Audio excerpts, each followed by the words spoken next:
Ղարաբաղցիները փոխանակեթան մեր արտաքին գործերի նախարարին շնորհակալություն հայտնեն,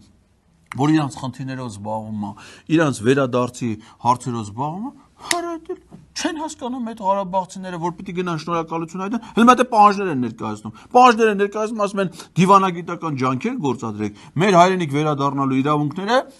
վերականգնեք։ Այն դեպքում, երբ որ չեն հասկանում, հասարակ բանը ոչ չեն հասկանում, ես չգիտեմ, որ իր այդ արտաքին գործերի նախարարությունը հիմա զբաղվում է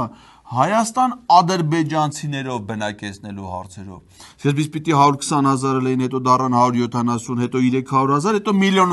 Հիմա մեր արտգործնախարարությունը փոխանակ իր գործը թողնի Հայաստանի տարածքում 1,5 միլիոն ադրբեջանցիներ բնակեցնելու հարցերով զբաղվի, պիտի մտածի ինչ այդ ղարաբաղցիները վերադառնան Արցախ։